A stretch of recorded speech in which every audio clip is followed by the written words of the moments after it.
tengamos grabación de la clase. Bueno, ahora voy a darme poquito tiempo, unos 5 minutos, para hablar de cosas más o menos administrativas. Bueno, primero saludarlo. Recordar que tenemos la primera evaluación de este taller de cero en 2 semanas más. ¿Ya? Tenemos esta clase, la que viene, y después viene la evaluación en 2 semanas. Ya la primera evaluación. Ya hemos conversado el tipo de evaluaciones con desarrollo, problemas de desarrollo. Em, Me refiero a donde hay que hacer cálculos, hay que tener a mano calculadora, desarrollar y entregar escaneado después el desarrollo que ustedes hagan a mano. No vale solo la respuesta final, hay que escanear todo el desarrollo para ver qué ustedes hicieron y desarrollaron todo el proceso. Y eso es en 2 semanas más, ya la prueba. La voy a tratar, vamos a hacer lo siguiente. Voy a tratar de dejarles la próxima semana, los voy a dejar con la preocupación, pero es mejor tener la preocupación antes de la prueba. ¿Ya? Les voy a dejar unos 2 ejercicios tipo prueba, ¿ya? Para que ustedes más o menos los visualicen, vean de qué se trata, los puedan desarrollar, por supuesto, y si tienen dudas me pregunten. ¿Ya? Y no voy a dar la solución inmediatamente, los voy a dejar un poco metidos ahí. Pero sí, unos días antes de la prueba, quizás probablemente por ahí, por el día, a ver cómo esto es los lunes, tendría que ser el día viernes anterior, les voy a subir la solución, ¿ya? La solución, pero les voy a dejar ahí para que ustedes puedan practicarse con la materia, puedan hacerlo, ¿ya? Ejercicios tipo prueba, y de esa manera lleguen más preparados, ¿ya? ¿Por qué lo hago así? Porque aquí en la clase no tengo mucho tiempo para ejercitar en clase, ¿ya? Pero espero que esa modalidad por lo menos sirva para que no estén con tanto temor, sino que vean más o menos de qué se trata la prueba y vean ejercicios típicos, ¿ya? Antes de tener la prueba. No son muchos ejercicios, ¿ya? Es como darles la prueba antes, ¿ya? Obviamente que la prueba no va a ser igual, nunca va a ser igual, ¿ya? Siempre va a tener variantes, va a ser diferente, pero para que más o menos se calibren con el tipo de ejercicios que se pueden preguntar, ¿ya? Eso no lo haré en todas las pruebas, lo voy a hacer en esta primera prueba y voy a ver cómo funciona, ¿ya? Porque es trabajo adicional para mí, así que voy a ver cómo funciona esa parte, ¿ya?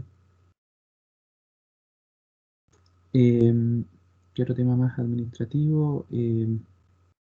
Esta sesión de hoy día vamos a avanzar un poquito más rápido de lo que hemos hecho en otras clases, así que les pido que estén atentos porque vamos a ver ir más rápido con algunas cosas. Hemos ido muy lento en otras clases anteriores, así que ahora vamos a ir un poquito más rápido. Ya, igual contestando algunas consultas, pero avanzando un poquito más rápido. ¿Ya? Preguntarles en la cátedra, me imagino que ya habrán visto algo de tracción, diseño para tracción, o tensión se le llama también, diseño de elementos en tracción o compresión.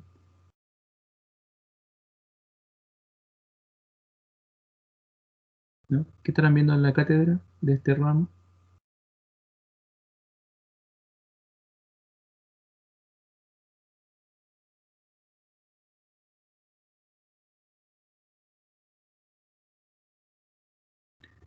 Sí, profe, ¿Nadie? estamos, o sea, vimos parte de teoría de las fallas que habían en tracción, cómo se cortaba por la sección efectiva, efectiva neta. Ya, perfecto. ¿Y habrán visto el bloque de corte? Que es un tipo de falla, el bloque de corte. Me imagino que habrán Creo visto que el... no, No, ya, me imagino que creo habrán que visto no. la falla de fluencia y la falla de rotura en el área neta efectiva. Esa me imagino que las vieron. Sí, Ya. Perfecto. Entonces eso lo vamos a ejercitar ahora, ¿ya? En la clase de hoy día. Ok, vamos a partir entonces. Voy a compartir el ejercicio que teníamos para la semana pasada. Hoy día nos vamos a poner al día entre ejercicios de esta semana y la próxima, para que así no haya tanto desfase. Nos vamos a ir poniendo al día. Ahí estoy proyectando un ejercicio que lo vimos en la clase anterior. No sé si se acuerdan, al final de la clase habíamos empezado a ver este. ¿Lo pueden visualizar este ejercicio? sí, profesor. Sí. Ok. Eh, bueno, comentar eso. ¿Qué otra cosa más que me falte? Decir, estos materiales están en el RECO, ¿ya? Así que yo les recomiendo, altamente recomendable, que lo bajen. Si quieren pueden imprimirlo en su casa o bajarlo y seguirlo, ¿ya? Cosa que lo puedan ir revisando, ¿ya? Entonces vamos a ver este ejercicio que era el de la pasarela, ¿ya?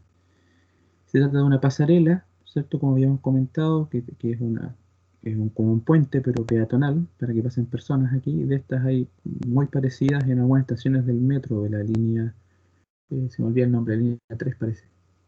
Es la línea que sale, por ejemplo, de Tobalaba hacia Puente Alto, línea 5, no recuerdo bien. Esa línea del metro tiene en algunas estaciones tiene este tipo de estructura. No exactamente igual, pero parecida, digamos. Entonces, ¿de qué se trata esto? Esta es una pasarela, tiene carga vertical de peso que se aplica aquí en la plataforma y tiene unos tirantes, ¿ya? Estos tirantes están cada 8 metros espaciados, ¿ya? Cada 8 metros, y eso nos da una pauta de cuál es el ancho tributario de carga correspondiente a esos tirantes, ¿cierto? Que si vimos que serían 4 por un lado, 4 por el otro, y en total 8 metros de área tributaria. Estos tirantes están inclinados, así, a 45 grados, hacia el techo, y aquí hay una altura de 3 metros. Entonces se nos pide hacer todo el diseño de estos tirantes, ¿ya? Pero primero, antes de hacer el diseño, hay que establecer las cargas, ¿ya? O las fuerzas de tracción que tienen los tirantes. Entonces, bueno, aquí habían varios modelos, esto lo expliqué también un poquito en la clase anterior, cómo se modela esto. No es difícil, es básicamente este es un diagrama de cuerpo libre, de donde podemos sacar las tensiones o compresiones, dependiendo del caso, de las tensiones en los tirantes que están aquí. Entonces la carga vertical siempre va hacia abajo, ¿ya? P sub D, que está aquí, lo calculamos como la carga de peso, que es dato del problema, por B por S. B es el ancho de la plataforma y S es el ancho tributario, ¿cierto? Al final queda aquí un ancho que es S, ¿cierto? Y B es el de acá. Por lo tanto, este término B por S es el área tributaria, ¿ya? Sobre el elemento. Y ese esquema sirve para los dos casos de carga estática, tanto para carga muerta como para carga viva. Lo que cambia es que tienen distintas cargas por unidad de superficie, ¿ya? La carga muerta es de 0,4 toneladas por metro cuadrado y la sobrecarga o carga viva 0,6 toneladas por metro cuadrado, ¿ya? El acero es a 36, que lo vamos viendo dónde calza ese dato. Entonces, con base a esto, si uno hace un diagrama de cuerpo libre, ¿no es cierto? Por ejemplo, aquí se hace sumatoria de fuerzas verticales, descompone esto en la componente vertical y hace la sumatoria, obtiene o puede despejar cuánto vale T sub D y T sub L. Y habíamos dicho que la carga sísmica, hay dos efectos. Hay un efecto lateral, que es el que generalmente uno en la norma ve en los cursos de ingeniería sísmica o dinámica de estructuras, uno generalmente ve este efecto lateral, pero en algunos casos también es importante el efecto vertical. ¿Ya? El sismo produce efecto lateral y efecto vertical. Lo que pasa es que en la mayoría de las estructuras el efecto vertical no es muy relevante, pero las pasarelas son un tipo de estructura donde sí es relevante o puede ser relevante el efecto vertical, la vibración vertical. Entonces acá lo mismo, la carga lateral, ¿no es cierto?, la podemos sacar con el coeficiente sísmico horizontal, el ancho tributario, y una carga QS que sería algo así como el peso sísmico por unidad de área, ¿ya? Eso es el QS que está definido aquí. Y es la carga muerta más una fracción de la carga viva. ¿Por qué es eso? Porque acordarse que cuando viene un sismo, un terremoto, eh, es poco probable que esté llena la pasarela. De hecho, alguna gente probablemente va a arrancar, entonces es poco probable que esté completamente llena. Lo más probable es que esté en un cierto porcentaje de esa capacidad, y la norma, en este caso la norma sísmica, da ciertos porcentajes, un 50%, 25%, etcétera, dependiendo del caso. Para este caso yo tomé un 50% de la sobrecarga, como carga que aporta en el tema sísmico, ¿cierto? Para las fuerzas sísmicas.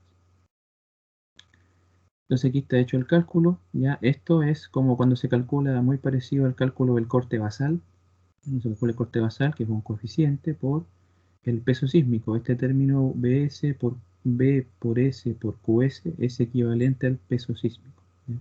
Me imagino que ustedes tuvieron algún curso de eso, para que no hable yo en chino, ¿no es cierto? Algún curso de dinámica o de ingeniería sismo resistente o de ese tipo.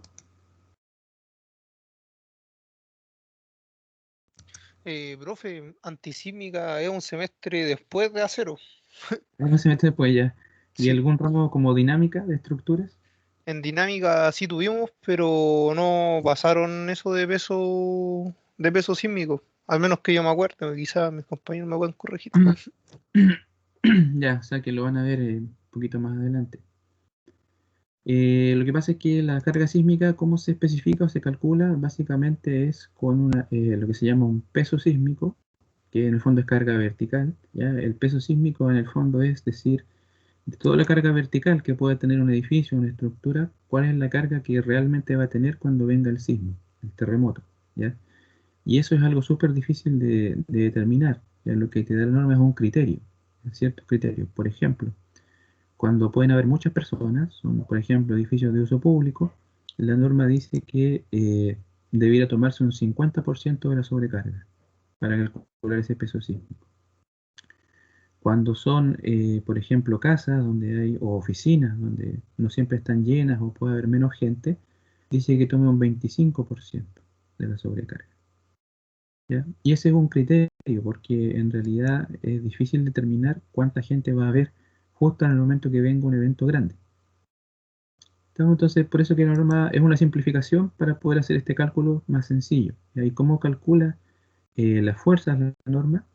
Las fuerzas sísmicas se calculan con lo que se llama un coeficiente sísmico, que es un factor adimensional, que es un cierto porcentaje del peso sísmico, ¿ya? Acordarse, el peso sísmico sería todo el peso que está presente en el momento del terremoto, y el coeficiente sísmico es una fracción o un porcentaje de ese peso sísmico. No sé si ahí queda un poquito más claro.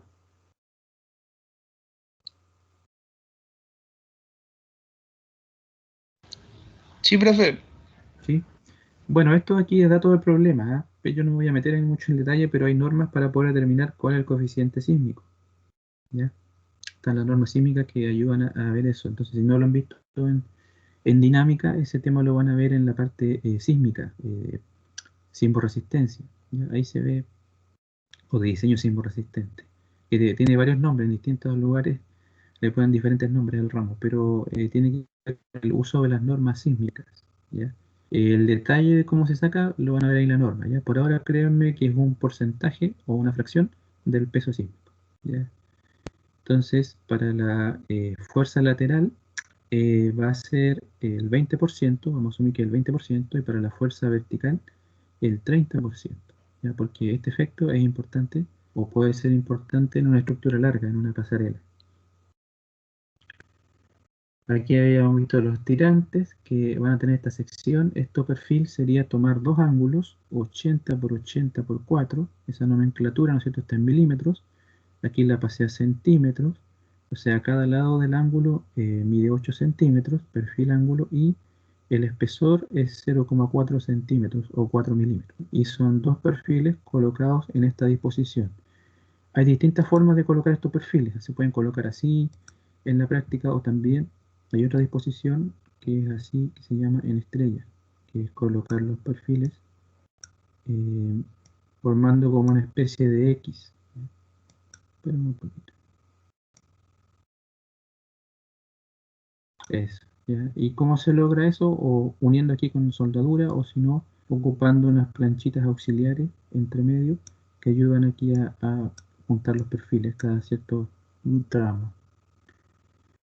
El que nosotros vamos a ver es este. Ya esta disposición en las normas aparece, o perdón, no en las normas, sino que en los catálogos de perfiles, sobre todo de Licha, aparece como en la TL, le llaman. Dos ángulos formando una T, ya le llaman TL, a esa disposición. Entonces los tirantes van a tener esta sección, y la conexión en los extremos va a ser así. Para algunos modos de falla es necesario conocer las conexiones, en el caso de la tracción, cómo está unido después el perfil en sus extremos, ¿ya? Entonces aquí vamos a suponer que hay una plancha conectora, que viene este perfil, hay otro perfil del otro lado, y se aperna, ¿ya? Con 3 pernos de 5 octavos, como está aquí, y con los espaciamientos en milímetros que están mencionados aquí, ¿ya? Entonces aquí está lo mismo, pero visto en corte, en sección, ¿cierto? Aquí están los dos ángulos, la plancha conectora y los pernos, ¿ya? Ahí están los pernos de 5 octavos. Entonces vamos a ver para esto cuáles serían primero las cargas y después la resistencia, ¿no es cierto?, frente a la carga última. Sí, lo que hay que ver es verificar si este perfil, tal como está, cumple, o sea, si el perfil resiste las cargas que le estamos aplicando, ¿ya? Entonces aquí hay un análisis, que este sí lo voy a pasar un poco más rápido porque ya más o menos lo expliqué, ya que es el de sacar cuánto valen las fuerzas en los tirantes para distintas solicitaciones, ¿no es cierto? Cuando tenemos carga de peso, la carga D, la carga muerta, hay que hacer sumatoria de fuerzas verticales. Aquí hay dos componentes, T sub D, por el coseno del ángulo, ¿cierto? Este es el ángulo alfa. Por lo tanto, la componente... No, déjenme ver. Parece que lo planteé de otra manera. Déjenme ver aquí. Ah, no, perdón, era el ángulo, no era ese, era el ángulo de arriba. Que si no tenía problema ahí con las funciones trigonométricas. Era el ángulo de arriba, el ángulo alfa. Es este. Ahí. Entonces, ahí sí, si proyecto, esta componente vertical es el coseno del ángulo alfa. Y la horizontal es el seno. Entonces, aquí hay que sumarse dos componentes, igualar a PD, se despeja, ¿cierto? Cuánto vale la fuerza en los tirantes, ¿cierto? Y se puede calcular de esta manera.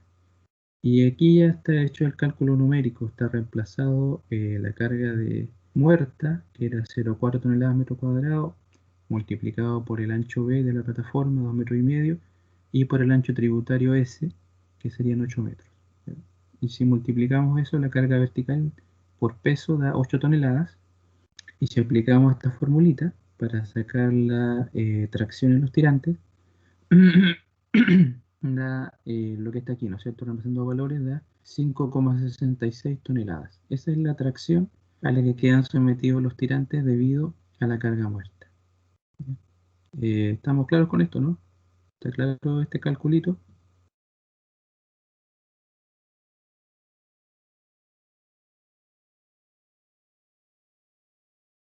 Ya estoy aplicando lo mismo que mostré recién, ya solamente que, bueno, quizás esa parte ustedes no la ven, pero la voy a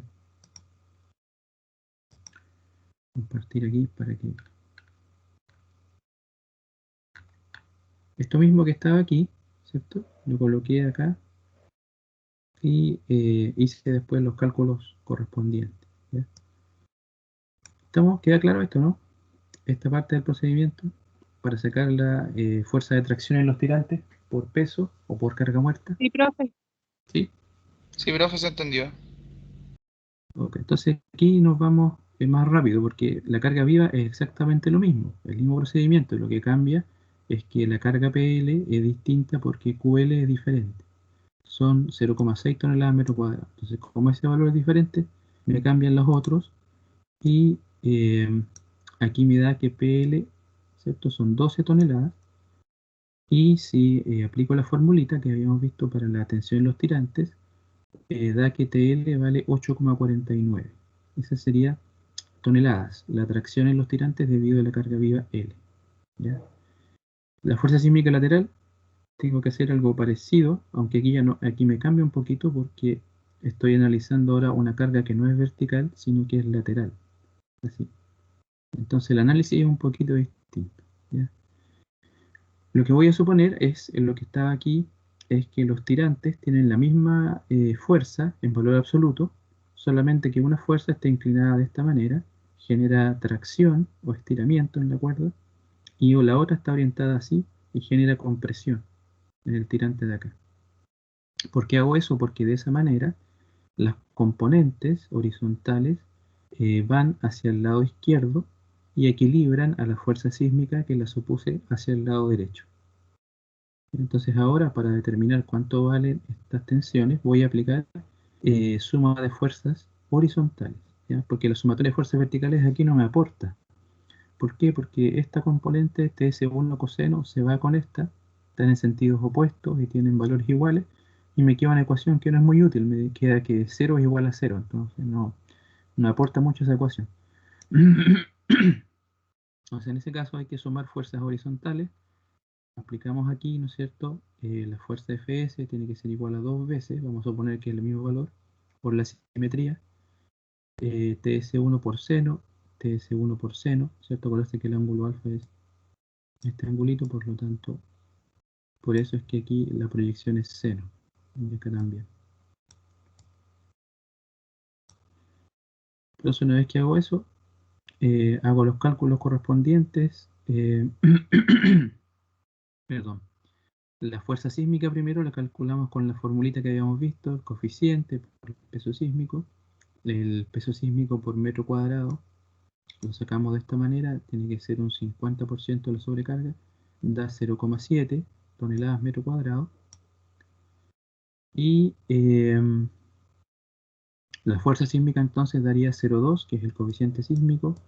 Aquí invertí un poquito el orden de esto, pero se entiende, ¿no es cierto? QS es eso, 0,7 toneladas metros cuadrados, y B por S es lo que está aquí, 2,5 por 8. Entonces eso da 2,8 toneladas, y si le aplico la formulita que sacamos recién, 2 por 10 por seno 45, eso da 1,98 toneladas, ¿ya? Esa sería la tracción en el tirante izquierdo debido a la carga sísmica lateral. Entonces, ¿qué es lo que pasa con la carga sísmica lateral? Un tirante queda con una tracción de aproximadamente 2 toneladas de tracción, en cambio el otro queda comprimido con 2 toneladas.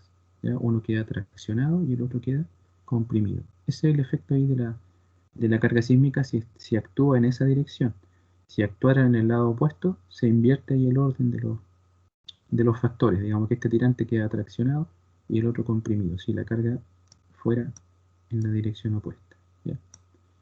En este caso, como hay simetría, no hay mucho problema, ¿ya? O en valor absoluto uno va a obtener los mismos valores, solo que con, digamos, con sentido diferente de las fuerzas, pero los valores van a ser iguales. Si la estructura no es simétrica, ahí es diferente. Ahí cambia esta situación y es diferente aplicar la carga hacia un lado que aplicarla hacia el otro.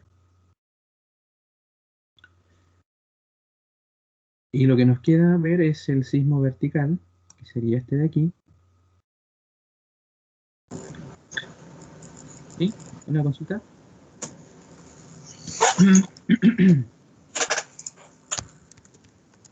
¿Va a hacer alguna consulta ahí el compañero, no? O si no, ahí le pido que lo deje en silencio para que sigamos. Ahí sí. Gracias. Entonces la carga sísmica vertical la vamos a sacar con un criterio muy parecido, ¿cierto? El modelo es similar al de carga muerta, ¿ya? Entonces aplicamos la misma formulita, ¿ya? Pero con la carga sísmica vertical. Entonces también hay un coeficiente que era 0,30, que era un dato del problema. B por S es el área tributaria, ¿cierto? El ancho de la plataforma es BS, la distancia entre los tirantes, y 0,7 vale QS, 0,7 toneladas metro cuadrado, ¿ya? Al multiplicar todo eso da 4,2 toneladas. Esa sería la carga vertical, o la carga debido al sismo vertical, ¿ya?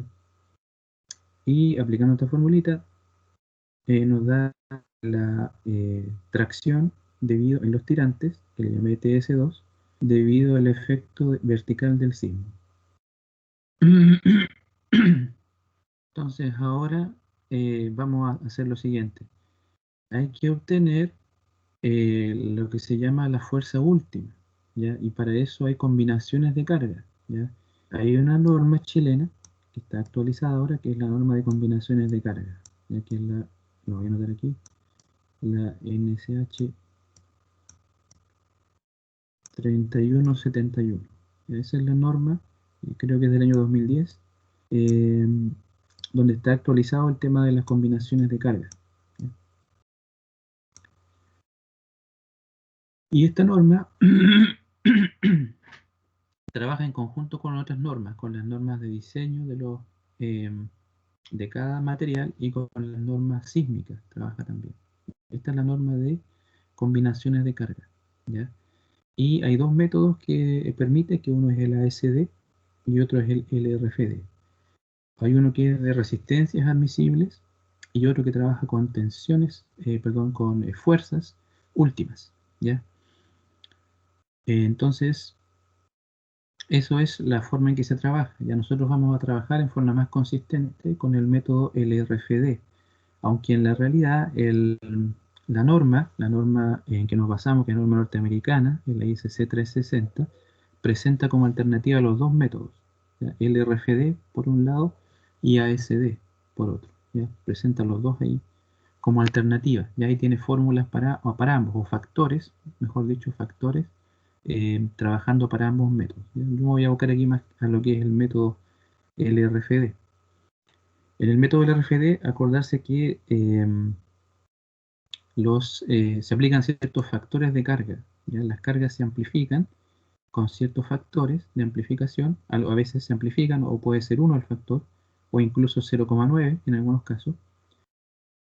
Y la idea de esto es que las cargas tienen cierta incertidumbre al determinarlas, cuánto valen, ¿cierto? Realmente. Y hay cargas que tienen menos incertidumbre que otras. Por ejemplo, las cargas de peso y de sobrecarga tienen en general menos, perdón, las de peso tienen menos incertidumbre, las de sobrecarga tienen un poquito más de incertidumbre porque son más variables su determinación.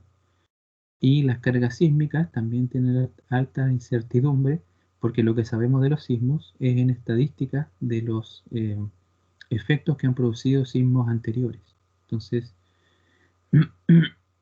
eso está considerado en las normas aquí en estos coeficientes, estos numeritos, ¿ya? Y aparte de esos numeritos, hay unos factores que se llaman factores de reducción, que ocupamos la letra phi, ¿ya? Que estos dependen ya esos tienen asociados netamente a la resistencia, dependen para el método LRFD de los modos de falla, ¿ya? ¿Cuál es la lógica del método LRFD? Trabaja de la siguiente manera. Hay que llevar el material a su máxima capacidad.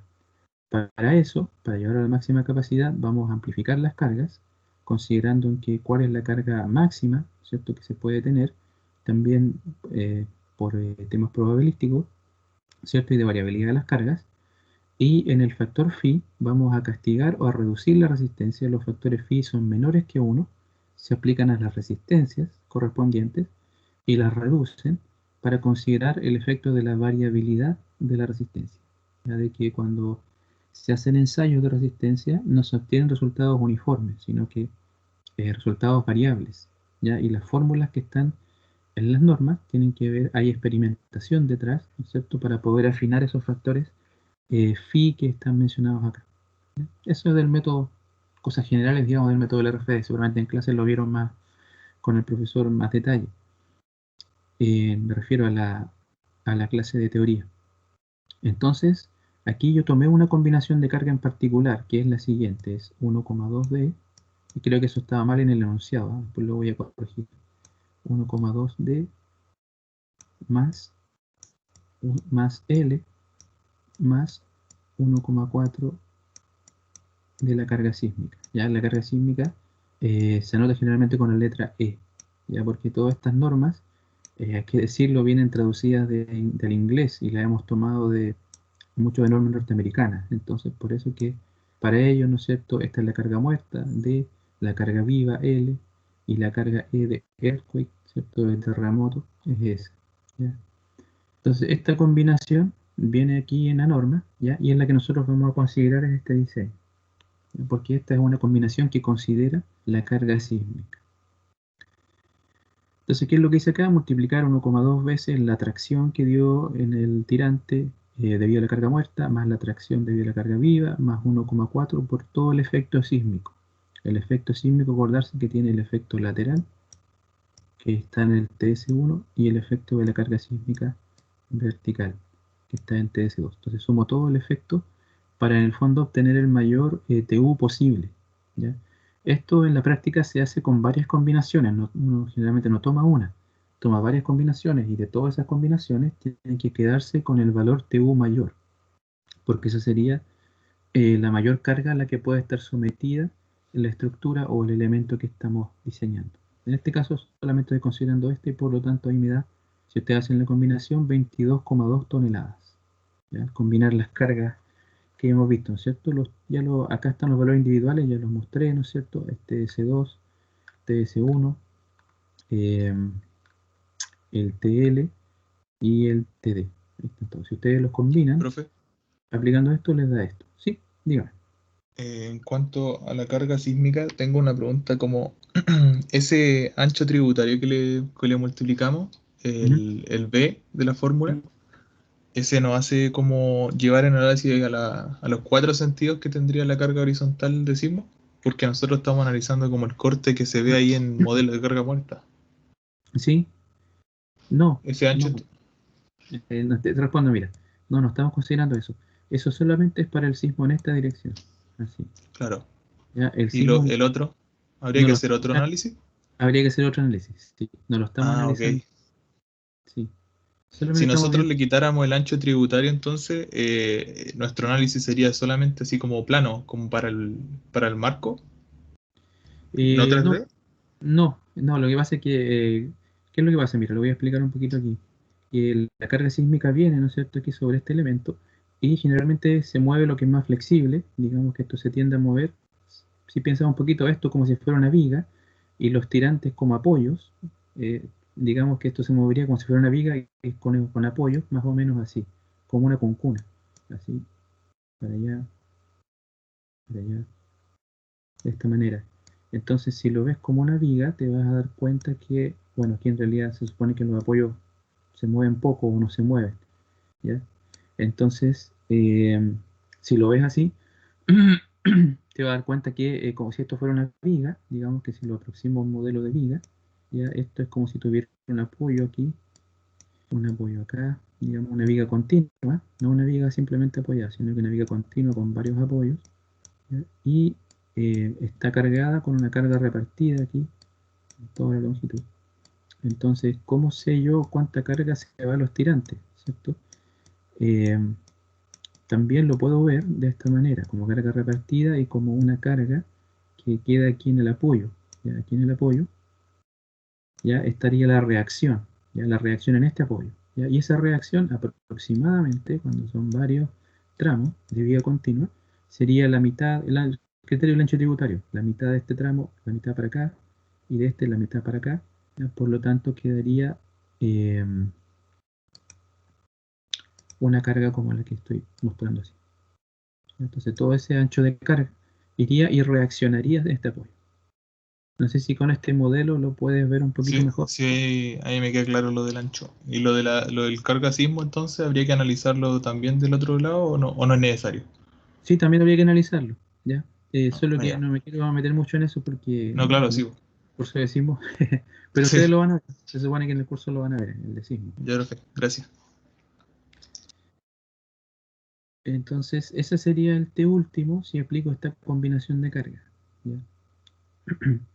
Entonces ahora vamos a ir a la esencia del método del RFD y vamos a ir a los dos modos de falla principales que hay en tracción, ¿ya? En tracción. Esto es un problema, también hay que aclarar, que es un problema de verificación. ¿Qué es un problema de verificación? Es un problema donde tengo que verificar si el perfil que me da, ¿cierto? Lo que me daban aquí, cumple o no cumple, si tiene la resistencia adecuada, ¿ya? Entonces ese problema es relativamente sencillo. Después vamos a ver un problema que es de diseño. Y un problema de diseño es otra cosa, no me dan esto. ¿Ya? Simplemente me dicen ya, por ejemplo, queremos colocar TL, pero tú determinas cuáles son las dimensiones y qué perfil eliges. Ese problema es un poquitito más complejo porque hay que determinar con qué perfil podríamos cumplir con todas las condiciones. Entonces ese sería un problema de diseño. El que estamos viendo nosotros es un problema de verificación. Verificar si el perfil que me dieron cumple. ¿Ya? Y en general es más sencillo que un problema de diseño. Aquí ya vamos a repasar un poquito temas que ustedes seguramente ya lo han visto en la cátedra, que es el tema de la tracción, ¿ya? La primera falla, que cuando uno verifica un elemento en tracción, es a verificar lo que se llama la fluencia en el área bruta. ¿Ya? ¿Qué es lo que tiene que ver esto? Si tenemos un perfil, ¿cierto? Y le aplicamos carga, la máxima capacidad del perfil, digamos, si le aplicamos la carga hacia allá, es cuando toda el área entra en fluencia, ¿ya? Que esté en una tensión normal, ¿ya? En una tensión normal igual al FI de fluencia. ¿Ya? Si la carga produce ese efecto que lleva a que toda la sección esté en fluencia, se produce esto, ¿cierto? Tengo que multiplicar FI por el área y eso es lo que se llama la fuerza nominal, ¿ya? La fuerza nominal de tracción. Y después lo castigo por un factor menor que 1, que es un factor que incluye la variabilidad de la resistencia, ¿ya? Un factor de reducción que se aplica en el método del RFD dependiendo del modo de falla. Distintos modos de falla tienen distintos valores de FT. ¿Ya? Los modos de falla más dúctiles tienen valores de sigma t, perdón, este no es sigma, es phi-t, aproximadamente iguales a 1 o cercanos a 1. Modos de falla que son generalmente más frágiles, se le asocia un factor phi más bajo. ¿Ya? Como esto de fluencia es un modo de falla dúctil, ¿ya? Y muy deseable en el diseño, se le aplica un factor 0,9, o sea, cercano a 1. Bueno, volviendo a nuestro problema, tenemos que calcular cuánto sería eso. Phi Tn1, ¿cierto? El área AG. Aquí me daban, el dato era el siguiente, déjenme ver. El dato era que a cada perfil L tiene un área de 6,1 centímetros cuadrados. Entonces, el área del perfil, que son dos perfiles L, multiplicado por 2, da 12,2 centímetros cuadrados. Multiplicamos por phi, por el FI, ¿cierto? Este era 0 a 36, que tiene este FI, que estaba en el enunciado, el dato de valor FI, 2,53 toneladas centímetro cuadrado por el área 12 centímetros cuadrados. Simplificamos ahí y nos da que esto, al hacer el cálculo, dan 27,8 toneladas. ¿Ya? Esa sería la resistencia. Entonces, lo primero que hay que preguntarse para este modo de falla, ¿esta resistencia que tiene el perfil es mayor o es menor que el T último que nosotros habíamos sacado? El T último valía, aquí lo tengo, 22,2, ¿cierto? Y por este tipo de falla da 27,8. Por lo tanto, cumplo. ¿Ya? Tengo una resistencia disponible mayor a la carga, ¿no es cierto? O a la fuerza última que estaría solicitando esos tirantes. Por lo tanto, desde este punto de vista cumple. ¿Ya? Por eso que le ponemos ahí, ok, cumple. Profe, ¿Sí? ¿esa área la sacó de alguna tabla? Estas áreas, aquí, bueno, aquí yo las di en el problema, sí las saqué de tablas que tiene el manual ICHA, ¿no es cierto? Y otros, hay varios manuales que tienen propiedades de perfiles, ¿sí? Las saqué de unas tablas, ¿sí? Pero aquí en este ejercicio yo di el dato, ¿ah? No dije vayan a la tabla, sino que di el dato, estaba el dato.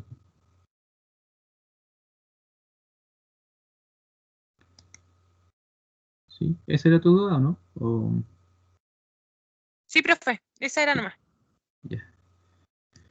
Hay veces en que uno puede sacar el área del perfil, ¿ya? Pero por ejemplo, si se hace un poquito más complicado, si el perfil tiene que una vueltita, una curva, ya no es tan sencillo como cuando son o algunas configuraciones. Por ejemplo, sacarle a una doble T, una IN soldada, el área es súper fácil. Pero estos perfiles angulitos con esa curvatura ahí, no digo que sea imposible, pero es un poquito más difícil. ¿Ya? No es tan sencillo, entonces en ese caso mejor es recurrir a una tabla de perfiles. Esa es la fluencia. Y el otro que hay que tener bien claro el concepto es la rotura en el área neta efectiva, ¿ya? Que la fórmula para obtenerla es esta que está acá, ¿cierto? Que es phi sub t por fu por ANI, ¿ya? Donde phi sub t es el phi del modo de falla de rotura, es un modo de falla más frágil, ya que el modo de falla de fluencia, por lo tanto se le asigna un factor phi más bajo, 0,75. O sea, me quedo con el 75% finalmente de esta resistencia, ¿ya? Vamos a hacer ahora un pequeño alto y estamos a las 12:10 hasta las 12:15, solamente 5 minutos para que alcancemos bien con lo que tenemos y ahí vamos a explicar bien para que queden bien claros los conceptos de este tipo de falla por rotura en área neta efectiva. Vamos a hacer un alto entonces y volvemos a las 10:15, 12:15, perdón.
Ya, muy bien, vamos a volver. Estuvo corta la pausa, pero no es mucho el tiempo tampoco que, que tenemos en el módulo, así que vamos a aprovecharlo.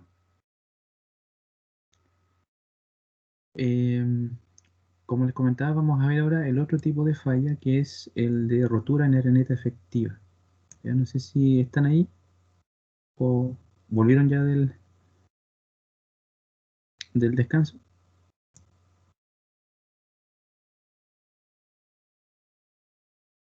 Sí, profe. ¿Sí? Ya, vamos a partir entonces.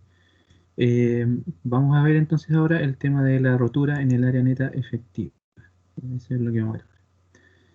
Entonces, ¿cómo funciona esto? Básicamente el concepto, este es el FU, es la tensión última del acero, no la de fluencia, la última, la de rotura. Y el concepto que hay que entender bien es el del área neta efectiva. ¿Ya? ¿Cómo se calcula? Se calcula primero el área neta, ya que es menor al área bruta, a la sub G, y se multiplica por un factor U, ya que se llama en español un factor de corte diferido. ¿Ya? Si traducimos la nomenclatura que viene de la norma norteamericana. Entonces, ¿qué es esto? ¿Ya? ¿Y por qué se hace así? ¿Ya? Primero explicar qué es el área neta, ¿cierto? El área neta, acordarse que es el área a la cual le restamos las perforaciones. Eso es el área neta. ¿Ya?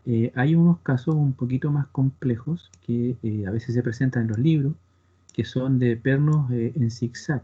¿Ya? Yo no soy muy partidario de darle tanto énfasis a eso porque en la práctica profesional generalmente no usamos pernos en zigzag, por lo menos acá en Chile. Puede que de repente alguna cosa haya, pero muy poco. O sea, lo que se usa son pernos normales, ¿ya? No se colocan así en una disposición en zigzag, me refiero así. Colocar los pernos de esta manera, ¿ya? Porque eso genera que sea un poquitito más compleja la fórmula de calcular el área neta. ¿Ya? Esos son pernos en zigzag, que hay uno acá, otro en otra posición, después otro abajo, en dos líneas, digamos. ¿Ya? Eso no es muy común de usar en la práctica aquí en Chile. Se usa poco. En otros países a lo mejor sí, tiene más uso, pero acá en Chile lo habitual es simplemente usar una o dos líneas de pernos, pero colocarlos siempre en las mismas ubicaciones. ¿Ya? Entonces no es muy común hacer eso. ¿Ya? Por eso yo me voy a referir más bien al concepto simple de área neta, ¿ya? Que es directamente restar del área total las perforaciones, el área de las perforaciones. ¿Ya? Entonces en un perfil, por ejemplo, si tenemos, digamos, varios pernos colocados, como en este caso, ¿qué es lo que sucede? Que esa rotura se refiere a que el perfil se rompa justo donde está aquí la perforación. ¿Cierto? Que se forme aquí una grieta y el perfil se rompa justo en esa parte. ¿Ya? Esa es la rotura en el área neta efectiva, que se produzca eso. Entonces, esa área de esa sección es el área donde están las perforaciones, ¿ya? Y esa área sería el área total menos el área de perforaciones, ¿ya? Eso es, lo digo porque hay un término que se le agrega que era, si ustedes lo ven en la formulita del área neta, que es S al cuadrado partido por 4G, si no me equivoco, S al cuadrado partido por 4G. Eso siempre viene en la fórmula, pero es algo que no es práctico, no es muy práctico acá en Chile porque eso está pensado en los pernos colocados en zigzag, ¿ya? Como lo dibujé recién. Es lo que nosotros ocupamos esto, y cuando ocupamos estos pernos que son así, ese término, el S cuadrado partido por 4G, no lo ocupamos, ya no corre. Ya, o sea, solamente es el área total menos área de perforaciones. Y el área de perforaciones se saca de esta manera. Hay que tener primero el diámetro de la perforación, ¿ya? El diámetro de la perforación, por convención, vamos a tomar que es el diámetro del perno más 3 milímetros. Porque las perforaciones no se hacen del mismo tamaño que el perno, porque imagínense cualquier error de montaje, el perno no entraría ahí. Que queda un poquito más corrido hacia el lado, hacia el otro. Entonces siempre tiene una pequeña holgura para que al hacer la conexión sea un poquito más fácil hacerla, aunque esta tolerancia es bien baja, ¿ya? Hay veces en que también se ocupan tolerancias un poquito más grandes para lograr que la maniobra de montar el perno y de colocar esto sea más sencilla en terreno. Entonces, el perno era un perno de 5 octavos. Los pernos de 5 octavos tienen, aquí está, 1,6 centímetros de diámetro, 5 octavos de pulgada, ¿ya? Y a eso le sumamos 0,3 centímetros, que serían los 3 milímetros de la holgura, y eso da un diámetro de perforación de 1,9 centímetros. O sea, el diámetro aquí de la perforación es 1,9 centímetros. Y el área de la perforación hay que tener un poquito de cuidado. Hay que mirar esto, hacer un corte, mirarlo en perspectiva, acordarse que son dos perfiles, por lo tanto hay dos espesores comprometidos ahí, ¿ya? Por lo tanto finalmente el espesor es 0,4 centímetros, por lo tanto el área neta sería 12,2, que es el área bruta, a sub G, el área del perfil, menos 2 veces 1,9, que es el diámetro de la perforación, multiplicado por el espesor del perfil, 0,4. ¿Por qué dos veces? Porque son dos perforaciones, una en un perfil de un lado y otra en otro perfil del otro lado. Por eso que son dos veces. Y si hacemos eso nos va a dar que el área neta son 10,68 centímetros cuadrados. ¿Estamos claros hasta ahí con el área neta? ¿Alguna duda?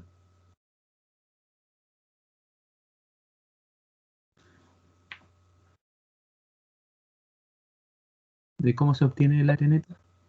Por mi parte, profe, no tengo duda. Ya, perfecto. Entonces vamos a ir ahora al otro concepto, porque se pide el área neta efectiva. Entonces hay que entender lo que es el factor U, que es el factor de corte diferido. ¿Ya? ¿Por qué se usa o por qué la normativa usa un factor U? ¿Ya? Es por lo siguiente, es porque muchas veces cuando llegamos a los extremos de los perfiles, no se conecta todo el perfil o todas las partes de un perfil. Digamos, pongamos ejemplo para que quede más claro. Por ejemplo, tenemos un perfil doble T, ¿cierto? Y digamos, para que el factor U fuera 1, ¿ya? Tendríamos que conectar el perfil por todos lados. Tendríamos que conectarlo aquí por el ala de arriba, ¿cierto? Imaginemos que si fuera con un perno, lo tendríamos que conectar ahí. Tendríamos que conectarlo abajo con sus partes, ¿no es cierto? Y además tendríamos que conectarlo aquí. Entonces, si nosotros hiciéramos eso, conectáramos el perfil en todas sus partes, en ese caso el factor U vale 1.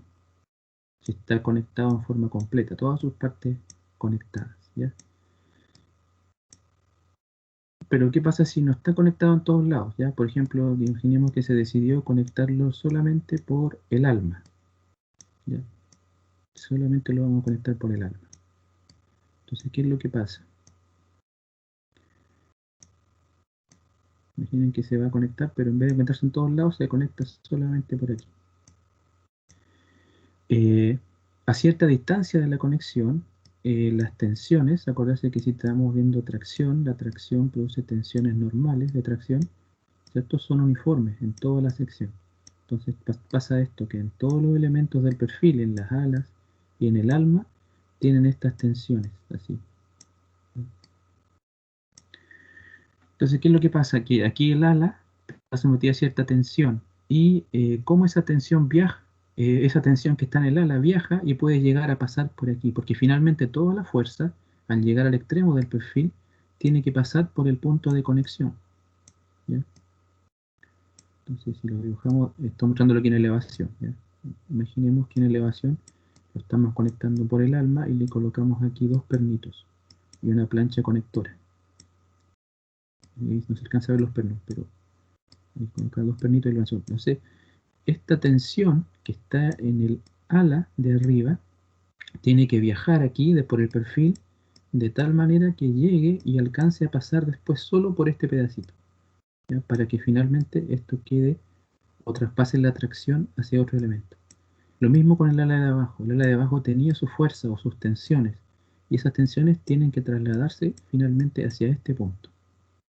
Entonces, ¿qué es lo que sucede? Que para que se logre eso, ya se produce lo que se llama una excentricidad, ¿cierto? Que la fuerza viene por aquí, o venía por este lado, y tiene que trasladarse a otro punto, que está a cierta distancia, ¿ya? Entonces, ¿cómo se considera esto? ¿Cómo lo considera la norma?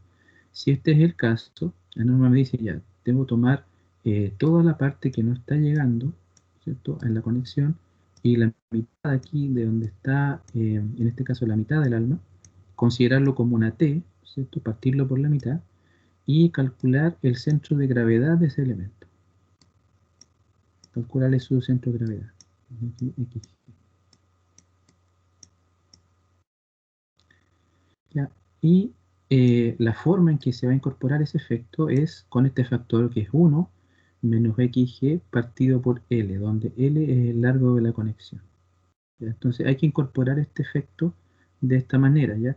En realidad en la ISC tiene una tabla con varios casos, pero el caso más general y que la fórmula que acepta la ISC en la mayoría de los casos es esta, ¿ya? Que es 1 menos XG partido por L.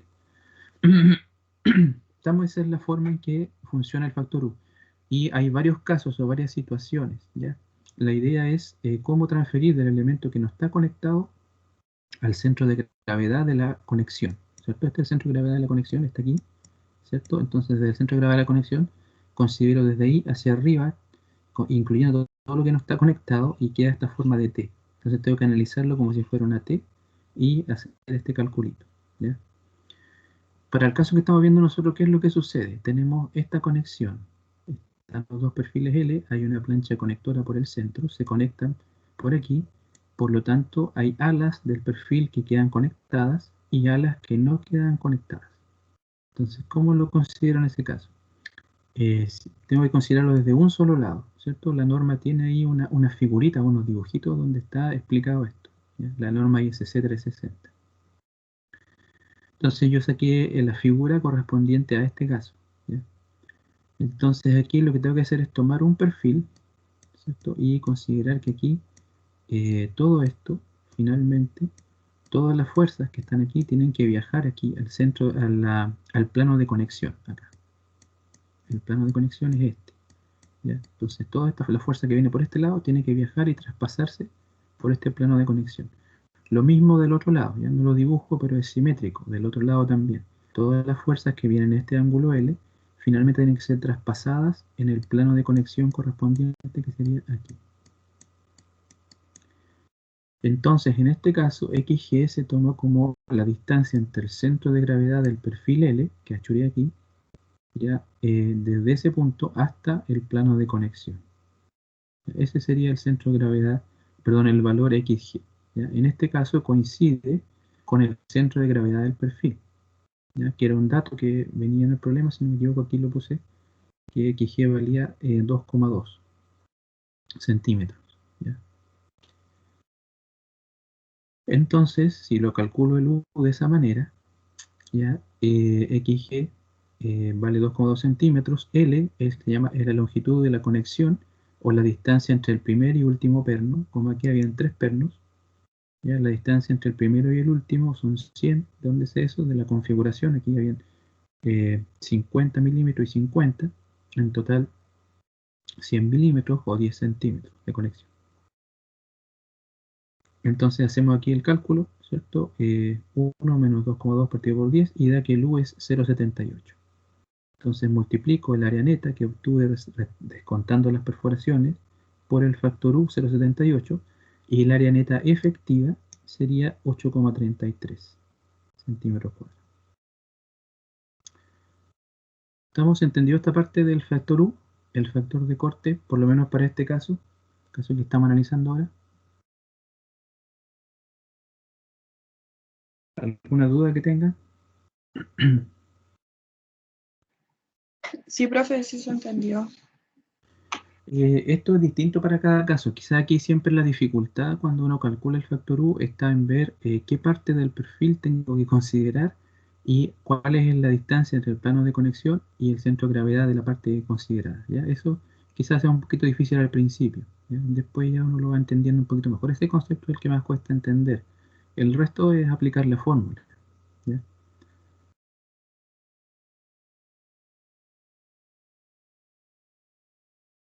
Entonces, si aplicamos eso, el phi TN2 sería 0,75, el factor phi, por el FU de la 0,36 y por la neta efectiva.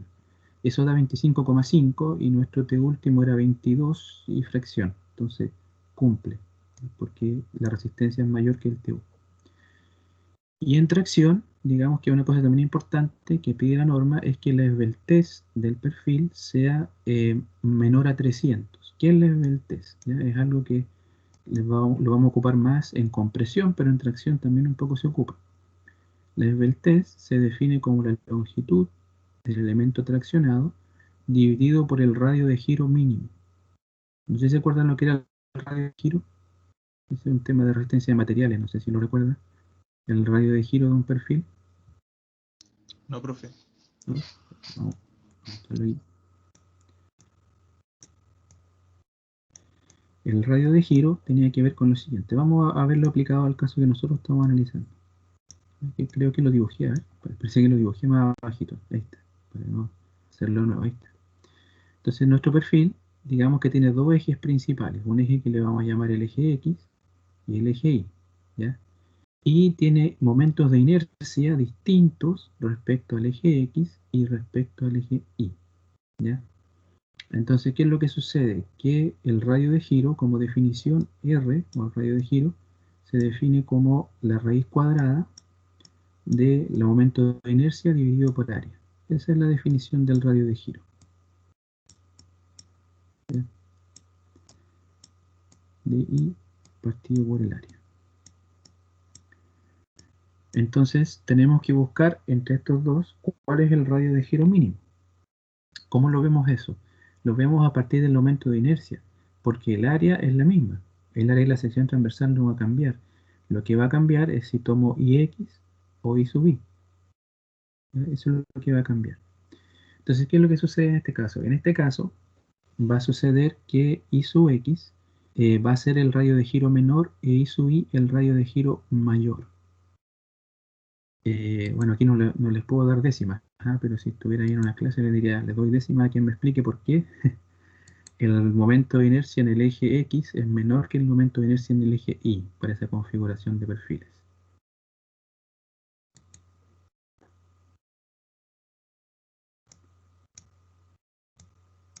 Momento de inercia, eso sí tienen que conocerlo, ya. Eso es de la estática, ¿ya? ¿Por qué será que en el eje Y el momento de inercia es mayor que en el eje X? Yo tengo que quedarme con el momento de inercia más chico, entonces me quedo con el X, ¿ya? Pero ¿por qué es eso? A ver, ¿alguien se lo imagina? ¿Por qué pasa eso?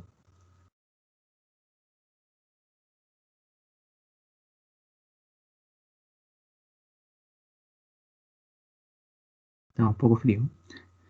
Ya voy a dar alguna pista para que más o menos se prenda. Miren, acordarse que los perfiles ángulos tienen dos momentos de inercia también. Los ángulos, me refiero a los ángulos sencillos, no los ángulos dobles. Un angulito solo, digamos. Dibujamos el angulito solo.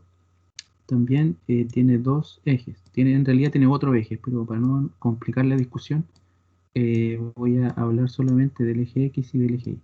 Tiene un eje así, ¿ya? Un eje X y un eje Y de esta manera.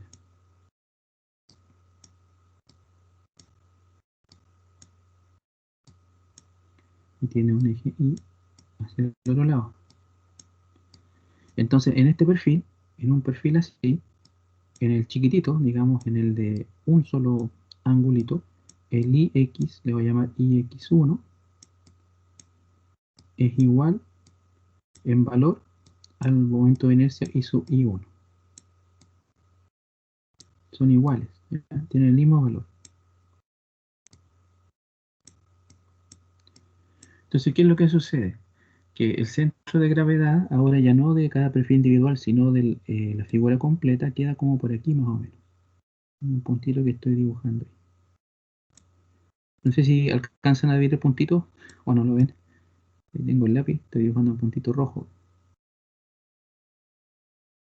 Ahí en ese punto está el centro de gravedad de la sección. En el puntito rojo. ¿Ya? No sé si lo alcanzan a ver, ese puntito ahí. Sí, Sí, profe, se ve. Ya. Entonces, ahora, ¿por qué ahora, entendiendo que para un perfil solo, tiene dos ejes también, y las inercias son iguales en el eje X y en el eje Y? ¿Por qué para el perfil compuesto por doble, ¿cierto? De esta manera, el momento de inercia en el eje X es menor que el del eje Y? No sé si alguien lo ve. Se pregunta de prueba, está buena, buena, buena. Muy buena. Me voy a probar en todo caso.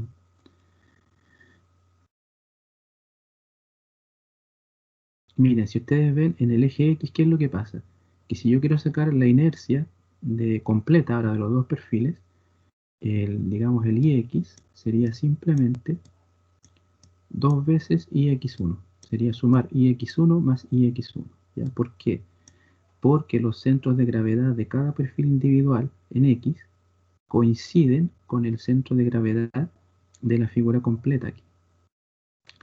En cambio, si lo miro en la dirección Y, los centros de gravedad en el eje Y están en este punto para los perfiles solos y para el perfil compuesto estaría aquí. Entonces se genera aquí una distancia. una distancia que le vamos a poner D o XG, como ustedes le quieran poner.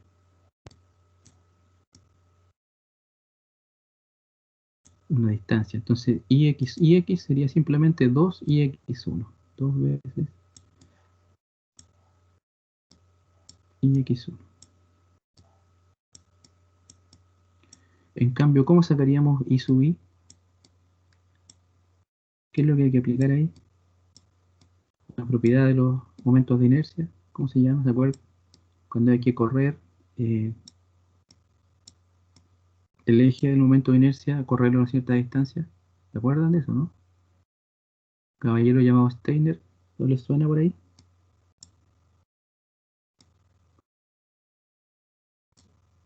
Entonces para el I sub I hay que hacer lo mismo, pero además hay que sumarle un término que es área. Lo voy a anotar aquí porque mi lápiz está un poquito complicado, pero es área más, sería la inercia correspondiente, más área por distancia al cuadrado.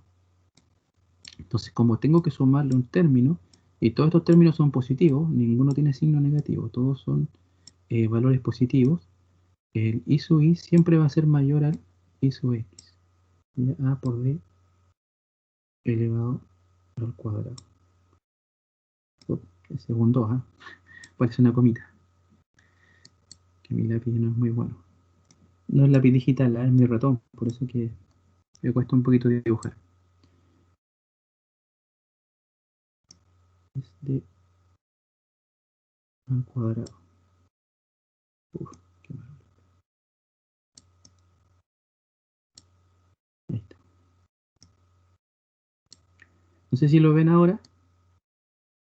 Queda un poquito más claro la pregunta que hice al principio, ¿por qué I sub X es menor que I sub I?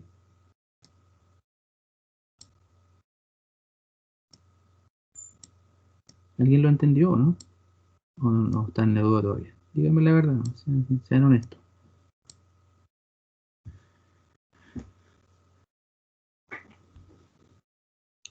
Repasar esto, porque en compresión esto les va a salir a cada rato. ¿Ya? Así que si no tienen claro el tema de los momentos de inercia, del Steiner y de correr para acá, repasen el cuaderno de estática, porque va a salir a cada rato, ya se lo digo, con cariño, ¿ya? ¿Estamos? No sé si ahora lo ven, el tema de por qué I sub X es menor que I sub I.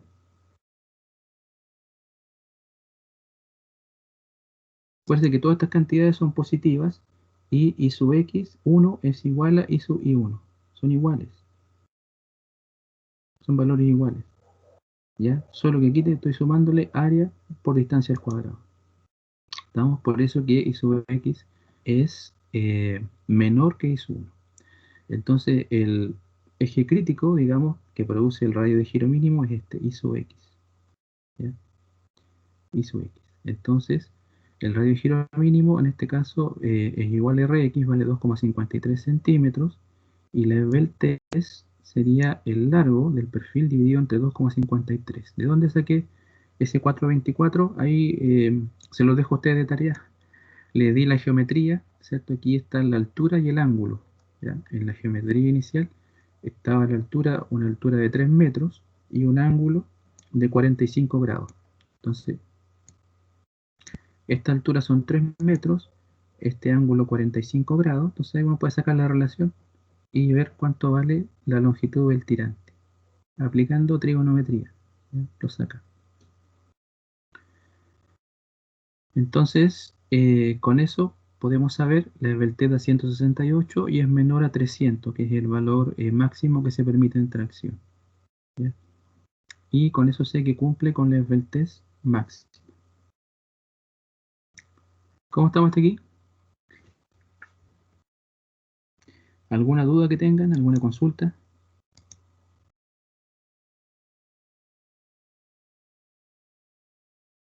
Espero que haya quedado más claro por lo menos el tema de la tracción, ya el tema de la esbeltez y de los radios de giro y los momentos de inercia hay que repasarlo, ¿ya? Hay que repasarlo para que quede más clarito, ¿ya? Pero espero que por lo menos la parte de tracción haya quedado clara, ¿sí? ¿O no? Sí, profe. ¿Sí? Ya, momentos de inercia hay que repasarlo, ¿ya? Y centros de gravedad y todas esas cosas, eso hay que repasarlo. Voy a compartir ahora otro material que era el que tenía para hoy día. Esto tenía para la semana pasada, el de hoy día. Voy a alargarme un poquito, pero no más allá de las 13. Ya a las 13 voy a terminar, o'clock. Ya el ejercicio voy a terminarlo 12:55 y a las 13 voy a terminar. ¿Ya?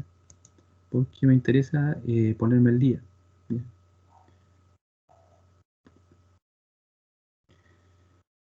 Entonces ahora vamos a ir al otro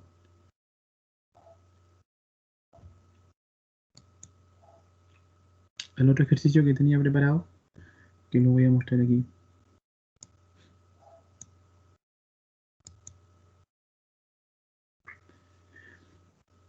No sé si ven ahora, este es otro ejercicio que dice ejemplo de diseño.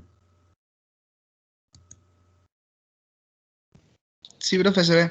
¿Sí? ¿Sí se ve? Entonces, recordar, el ejercicio anterior era un ejemplo de verificación.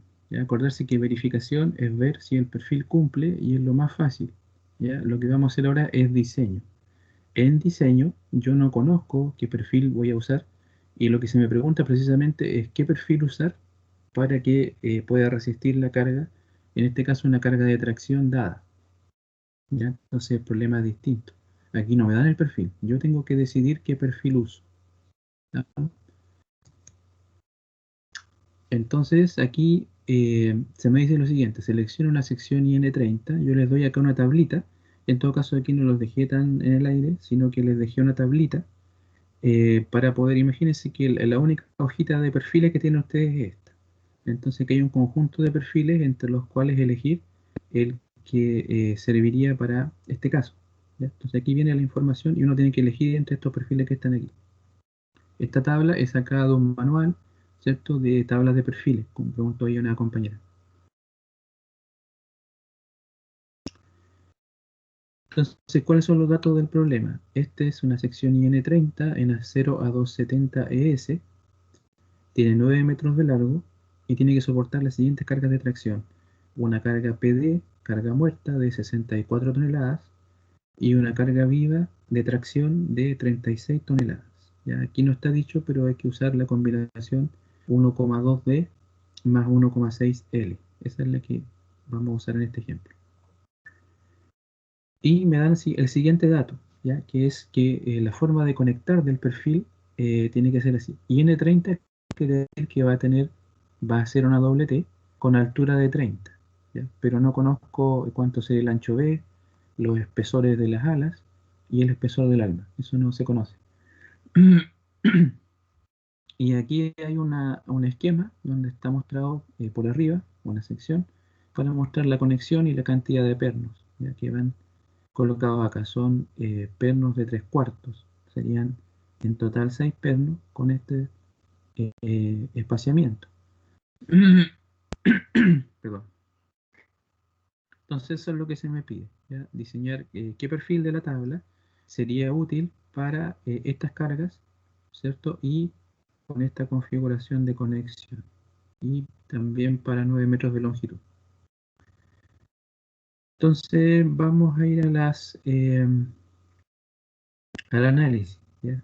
De estos casos. Entonces lo primero es determinar cuál sería la carga última, ¿cierto? Y vamos a usar esta combinación, la 1,2D más 1,6L. Esa es la combinación de carga que vamos a usar. En general yo les voy a dar la combinación de carga, ¿ya? En un problema real, la combinación o las combinaciones que correspondan. Esta es 1,2D más 1,6L. Como me dan PD y PL, puedo sacar que la carga última serían 134,4 toneladas.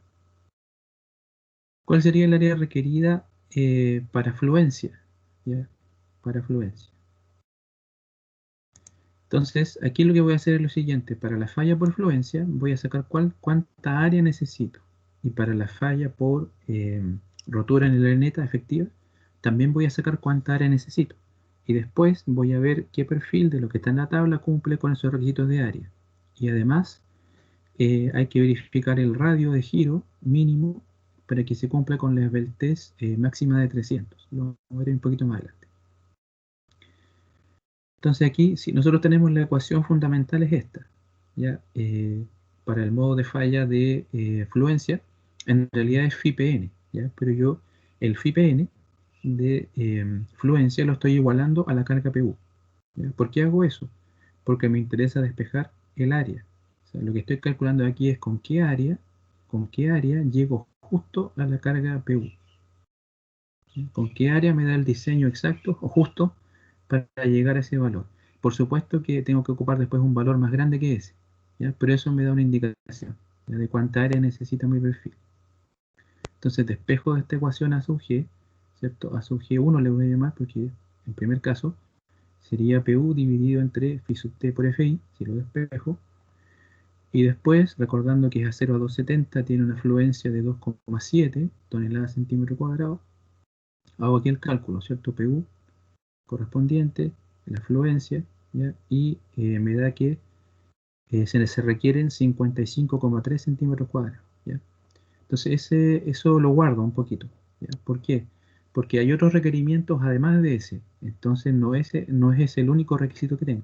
Entonces, por el lado de la fluencia, de la falla por fluencia, el área que requiero mínima son 55,3 centímetros cuadrados, ¿ya? Por ese lado. Entonces ahora vamos a ver qué es lo que pasa con el área que requiero desde el punto de vista de la rotura en el área neta efectiva, ¿ya? Aquí es un poquito más complejo por lo siguiente. Aquí el área neta efectiva es el producto de U por el área neta, ¿cierto? Y vamos a suponer que el área neta se calcula como área bruta menos área de perforaciones de los pernos. Entonces después reemplazamos esto aquí, ¿ya? Hacemos lo siguiente, despejamos área neta efectiva de esta ecuación, sería PU dividido entre FIT2 por FU, eso lo igualamos con esta otra ecuación de acá, porque la idea no es sacar el área neta, ¿ya? Sino la idea es sacar el área bruta que requiero, ¿ya? Porque en las tablas de perfiles no tengo como dato el área neta, sino que tengo el área bruta, el A sub G. Esa es la que viene en la tabla de perfil. Entonces, ese es el valor que me interesa despejar. Entonces, despejo aquí, hago el despeje correspondiente de A sub G, y ese sería una sub G2, ¿ya? Un área requerida, pero ahora para otro tipo de falla, para la falla por rotura en la neta efectiva. Entonces finalmente llego a esta formulita, que es la que vamos a ocupar. ¿Ya? Entonces necesito tener PU, FU, un valor U y el área de perforaciones, ¿ya? Entonces aquí tengo algunos pequeños inconvenientes, ¿ya? Que son los siguientes. Por ejemplo, no conozco cuánto vale U. ¿Por qué no lo conozco? Porque no he elegido el perfil. Y si no tengo un perfil definido, un perfil estructural, no puedo calcular en forma exacta cuánto valdría FU. ¿Ya? Esperemos un poquito.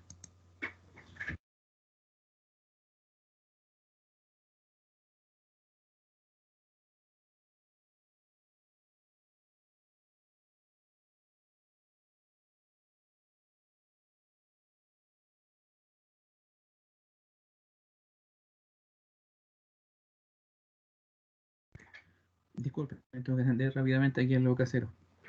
Entonces estaba con la idea siguiente, que no sabemos a priori cuánto vale FU. Entonces, ¿cómo elegir un valor FU? Aquí un poco, cuando uno está haciendo diseño, tiene que jugárselo un poquito y después corroborar si la elección que hizo uno fue razonable o no.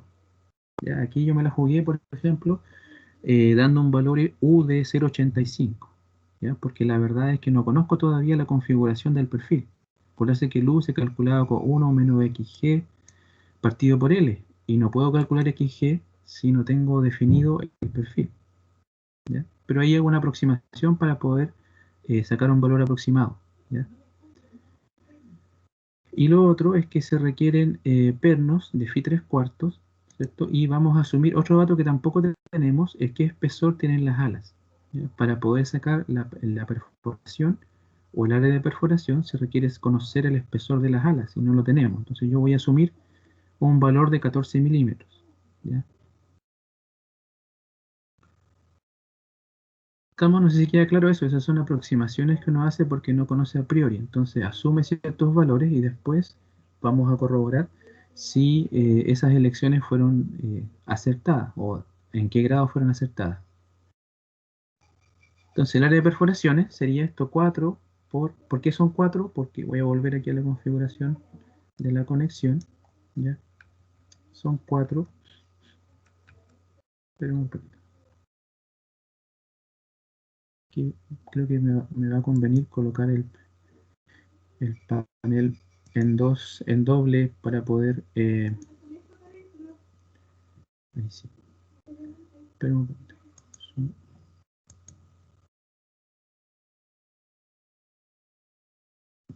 Ahí está la figura esencial. Ya no sé si ahí ustedes ven, son 4, como son 2 alas y en cada ala van 2 pernos. En total, para conectar hay que hacer 4 perforaciones. 4 perforaciones considerando una sección, ¿ya? Porque aquí ustedes dicen, pero profe, aquí hay 6, ¿ya? Pero esas son 6 mirándolas en sentido longitudinal. El área neta siempre se calcula cortando la sección en un punto, en la sección transversal donde están las perforaciones. Esto cortamos aquí, por ejemplo, en este punto, en una línea. ¿Ya? Entonces, y ese corte, si nosotros cortamos, ese corte así, equivaldría al que estaba mostrando aquí. ¿Ya? Por eso que son 4 perforaciones las que tengo que considerar, no 6, porque alguien podría mirar esto y decir, pero se necesitan 6, no.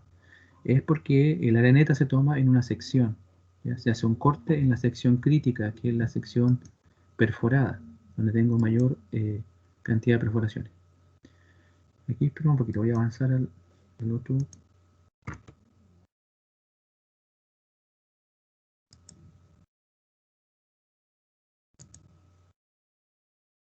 Al otro panel y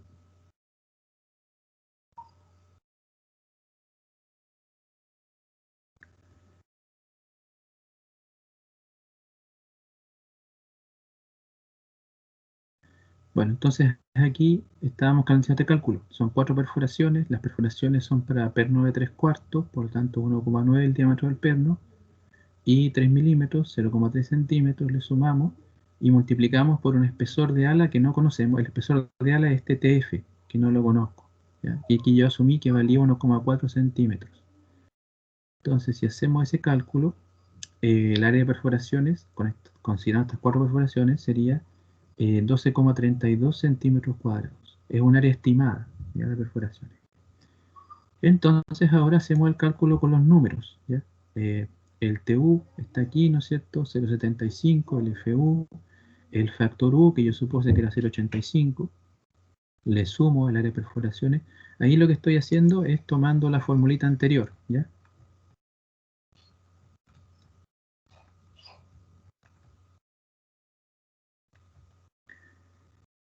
Esperen un poquito.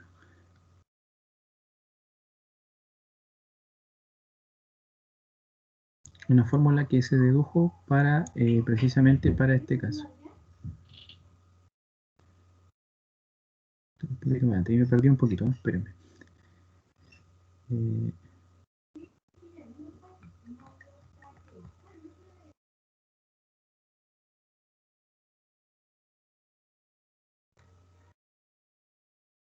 Aquí está, esta es la fórmula que se me había perdido, esta. Entonces lo que hice fue reemplazar en esa formulita los valores numéricos, ¿ya? El área de perforación es 1232 y todos los otros factores. Entonces me da una sub-G de 62,5 centímetros cuadrados, ¿ya? Y ese requisito es más exigente que el que había sacado por fluencia, que eran 55. Entonces realmente lo que controla aquí es la falla por el área neta, porque me da que requiere un perfil de 62,5 centímetros cuadrados, ¿ya? Y el último requisito que hay que fijarse es el tema del radio de giro, ¿cierto? Que el esbeltez, el lambda, que es la longitud dividido por el radio mínimo, sea menor que 300.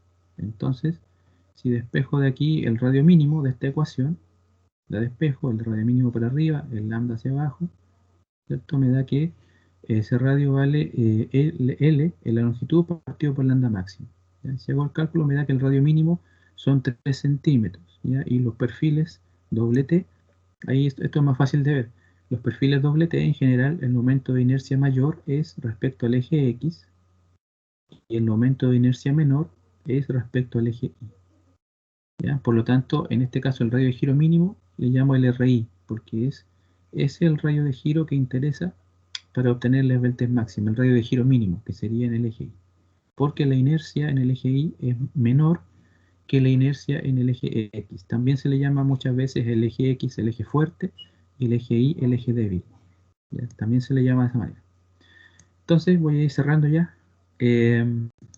Con todos esos requisitos, ya voy a mi tablita de perfiles y veo qué perfil es el que me sirve, considerando un área sub G 62,5 y un radio de giro mínimo de ORI de 3 centímetros. Entonces me voy aquí estaba la tablita original y miro, ya necesito 62,5. Aquí tengo 57, no me sirve. 65 es el siguiente, por lo tanto el perfil que me serviría sería el IN 3057, que lo voy a colorear aquí. Ese, porque ese cumple con el requisito de área y también con el requisito de radio de giro, porque el radio de giro es 498, es mayor que el mínimo. ¿Ya? En realidad todos estos perfiles cumplen con el radio de giro, pero no cumplen con el área, ¿ya? Porque el área es 62,5 y en ese caso el que cumpliría, el primero que cumpliría sería este.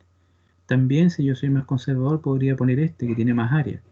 Pero generalmente en los diseños interesa también la economía, economizar. Entonces uno se va al primer perfil más liviano que cumple con todos los requisitos. Y el primero sería este, IN30 por 50,7. No sé si hasta aquí estamos claros, como para ir cerrando la clase.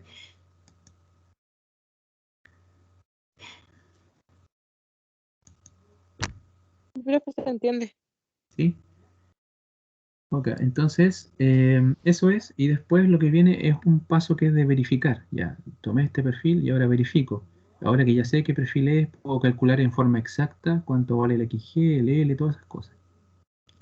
Entonces aquí, por ejemplo, en la área bruta, que no tenía problema, me da que son 158 toneladas, ¿cierto? Y eso es mayor que el PU, que era 134,4, por tanto, cumple. Si me voy a la efectiva, a la neta efectiva, ahí tengo que hacer algunos cálculos previos, ¿cierto? Calcular, ahora sí puedo calcular en forma exacta cuánto varía el factor U, ¿ya? Y como aquí esto estaba conectado por las alas, en ese caso lo que me pide la norma ISC es tomar la mitad del perfil, calcularle su centro de gravedad, ¿cierto? Porque el plano de conexión está acá arriba, y el centro de gravedad de la mitad del perfil está ahí. Entonces, ahí está el calculito del centro de gravedad, que tuve que hacerlo, y me dio 2,52 centímetros. El largo de conexión entre el primer y último perno son 120 milímetros, 12 centímetros, y me da un factor U 0,79. Yo había supuesto 0,85, ya ven que ahí es distinto. Y el otro es que yo había supuesto un ala de 1,4 y aquí el ala me dio 1,2. Pero lo que interesa no son tanto esos detalles, sino que si finalmente cuando haga el cálculo resiste o no resiste. Eso es lo importante. ¿Ya? Entonces aquí está calculada la neta efectiva, el factor U, ¿cierto? Haciendo los descuentos correspondientes da 43 centímetros cuadrados y finalmente el FIPN me da 135, que me dio pero bien justito, ¿ya? 135,5, eso es mayor que PU, que 134,4, por lo tanto también cumple. ¿Ya? Este perfil entonces me calza bien con lo que se requiere para el diseño. Y la esbeltez, aquí está verificado 900, digo por el radio de giro en el I, que es 498, da 180 la esbeltez, 180,7, y eso es menor que 300, por tanto también cumple.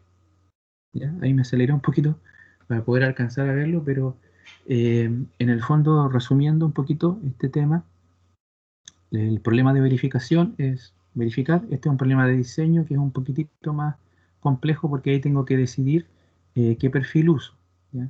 Entonces, tengo que basarme en estos criterios o en criterios semejantes a este para poder decidir cuál es el perfil a utilizar, ¿ya? Algo importante, y se lo recuerdo para el tema de compresión, es acordarse del tema de las inercias, ¿cierto? Inercias en dos ejes, recordar eso de estática, si no me equivoco. Repasar ese tema porque para compresión va a ser importante mirar un perfil y saber en qué punto tiene el eje débil o tiene el eje fuerte. Ya igual lo vamos a repasar un poquito en la clase, pero lo noté un poco frío en eso, así que les digo que necesitan repasar esa parte, ¿vale? Eso es, les pido disculpas si me alargué un poquito, Profe, pero creo que alcancé dentro del tiempo. ¿Sí? profe, Sí. tengo una duda. Quizás lo dijo, pero como dijo usted, iba un poco rápido. Al final terminamos diseñando solamente con el área de rotura, seleccionando el perfil solamente con el área de rotura. No, no solamente con eso, no, lo que pasa es que están los dos criterios acá, ¿ya? ¿Y Lo dónde que entra el área de fluencia? Esa es sí, no, sí, sí, lo que pasa es que el área de fluencia me pedía un valor menor, ¿ya? ¿Qué es lo que pasa? Que tú tienes dos requisitos, ¿cierto? Un requisito te da que el área, el de fluencia, da 55, si no me equivoco, ¿ya? Y el otro requisito, el área de rotura, te da una sub-G más grande, que es Sí. 65. Entonces, por eso es que tú tomas el mayor, el más Ah, exigente. ya, claro. ¿Qué Ya. pasa si Y lo. eligiéramos el par 55? No te daría para el otro. Ese es el Sí, tema. pues, sí. Ya. Y lo otro que me queda con duda es la diferencia entre área neta. Es que tengo tres conceptos: área neta, área neta efectiva y área bruta. Eso, ya. Lo voy a explicar en 2 minutos. Bueno, no, lo voy a explicar bien. Mira, el área bruta es el área total, ¿ya? El área total, el área que viene en las tablitas del manual, ¿ya? Esa es el área bruta, ¿ya? Es el área en el fondo sin descontarle nada, sin ningún descuento. Esa es el área bruta. ¿Sí? Sí. Y después vienen dos conceptos, área neta y área neta efectiva. ¿Ya? El área neta, el AN, es descontando las perforaciones, ¿ya? Todas las perforaciones, ¿ya? En una sección transversal, ¿cierto? Cuando uno hace un corte de sección transversal, hace el corte por el área, por la zona donde está la perforación o donde está la conexión, y al cortar le va a restar ahí uno o dos perforaciones, por ejemplo, si son uno o dos pernos que usa, ¿ya? Sí. Ese es el área neta. Y el área neta efectiva es multiplicar esa área neta por el factor U. Esa es la área neta efectiva, ¿ya? El área neta multiplicada por el factor U es lo que le llamamos el área neta efectiva, ¿ya? Y el factor U se calcula como lo vimos acá en base a la excentricidad respecto al centro de gravedad. Ah, ya. Profe, es que eso lo pregunto porque el profe de teoría dijo como que para nuestros casos casi siempre va a ser área neta igual al área efectiva. Y porque en casos muy especiales se ocupaba el área neta efectiva, como con por el factor U. Lo que pasa es que eso depende de lo que estemos analizando. Por ejemplo, para soldadura, cuando la conexión es por medio de soldadura, no se perforan los perfiles.